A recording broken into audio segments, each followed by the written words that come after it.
কাছে পেপার ছাড়া কিছু দিয়ে থাকি, আর পেপারের মধ্যে যদি চুল পরিমাণ কোনো ভেজাল করে থাকি, কিছু দিয়ে থাকি, যদি আমি মিথ্যা কথা বলে থাকি, তাহলে মৃত্যুর পরে যেন আমাকে মাটিয়ে ছাপায়াত করে না। এর চেয়ে বড় কথা আছে? আবার অনেকে কিন্তু বলেন যারা জাদু মাদু দেখা তাদের মুখের মধ্যে অনেক কিছু থাকে, এগুলা সম্পূর্ণ মিথ্যা কথা।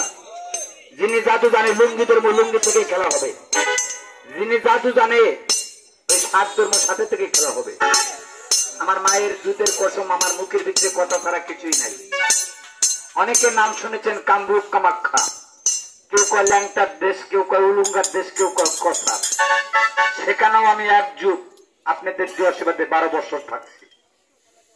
আমার নামই শুনেছেন। আমার জীবনে প্রথম একবার আইছিলাম এই বাজারে, আর আজকে আমি 12 মাসের মধ্যে 11 মাসই থাকি ভারত। 1 মাস আমার জন্মস্থান মাটির থাকি।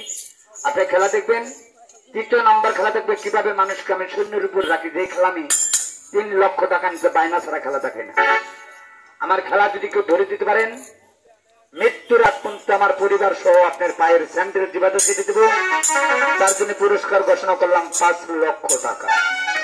তাহলে দাদা ভাই পেপারটা আপনার হাতে 2টা বাস করেন তো দেখি।